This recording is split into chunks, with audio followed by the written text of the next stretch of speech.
कई बार ना भारत के गांवों में परिवारों के बीच के छोटे-मोटे झगड़े भी एक बहुत ही भयानक मोड़ ले लेते हैं। ऐसा ही कुछ हुआ है हाल ही में झारखंड में।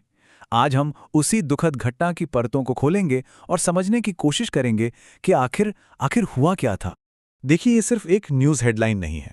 ये कहानी है दो चचेरे भाइयों की, दो परिवारों की, जो एक मामूली से झगड़े की वजह से बिखर गए। और अंत क्या हुआ? हिंसा और मौत। ये वाकई में सोचने वाली बात है ना, कि खून के रिश्ते जो सबसे मजबूत माने जाते हैं, वो इतने कमजोर कैसे बढ़ सकते हैं। तो ये सब कुछ हुआ झारखंड के खूंटी जिले के एक छोटे से गांव में, जिसका नाम है लोहरदा। अब देखिए, ऐसी जगहों पर, छोटे गांवों में परिवार और आपसी रिश्ते ही तो सब कुछ होते हैं, जिंदगी का आधार। और शायद इसीलिए ये कहानी और भी ज्यादा तकलीफदेह बन जाती है। चलिए, आप जानते हैं उन दो लोगों के बारे में जिनकी ये कहानी है। एक तरफ है बाली मुंडा, सिर्फ 25 साल के, जिनकी जान चली गई। और दूसरी तरफ उन्हीं के छोटे चचेरे भाई छोटू मुंडा, जो सिर्फ 22 साल के थे और इस मामले में हमलावर बताए जा रहे हैं।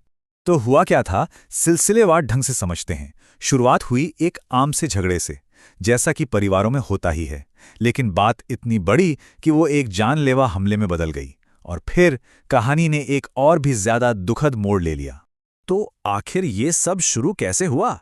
चलिए, सबसे पहले उस झगड़े की बात करते हैं जो इस पूरी त्रासदी की जड़ बना। रिपोर्ट्स के मुताबिक सब कुछ एक झगड़े से शुरू हुआ। अब झगड़ा किस बात पे था? पैसों को लेकर, जमीन को लेकर, या कोई और निजी मामला था, ये साफ नहीं है।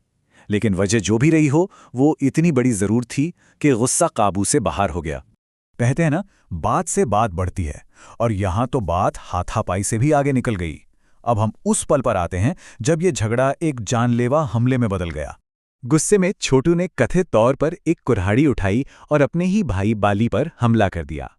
वार इतने गहरे थे कि बाली को संभलने का मौका तक नहीं मिला। उनकी मौके पर ही मौत हो गई। लेकिन ये कहानी यहीं खत्म नहीं हुई। इस एक मौत के बाद एक और मौत की खबर सामने आई। एक और दुखद मोड़। हमले के बाद छोटू मुंडा वहां से भाग गया, और फिर बाद में उसकी लाश गांव के पास ही एक पेड़ से लटकी हुई मिली। पुलिस को शक है कि शायद अपने किए पर पछतावा या फिर सजा का डर, इसी बोझ के तले उसने अपनी जान ले ली। तो पुलिस का इस पूरे मामले पर क्या कहना है? चलिए, अब जरा आधिकारिक पक्ष और जांच की जानकारी पर नजर डालते हैं। वहां के सब डिविजनल पुलिस ऑफिसर हैं ओम प्रकाश तिवारी। उनके मुताबिक जो भी सबूत मिले हैं, वो एक ही तरफ इशारा कर रहे हैं। उनका कहना है, और मैं उन्हीं के शब्द बता रहा हूं, पहली नज़र में ऐसा लगता है कि छोटू ने पहले झगड़े के बाद अपने चचेरे भाई की हत्या कर दी और बाद में आत्महत्या कर ली। तो ये एक तरह से मर्डर सुसाइड का मामला लग रहा है। जांच की बात करें तो पुलिस को वो कुल्हाड़ी मिल गई है जिससे हमला किया गया था। दोनों शवों को पोस्टमार्टम के लिए भेज दिया गया है, ताकि मौत की असल वजह और समय का पता चल सके। और हां, भले ही मामला सीधा दिख रहा हो, लेकिन एक फॉर्मल इन्वेस्टिगेशन अभी भी चल रही है।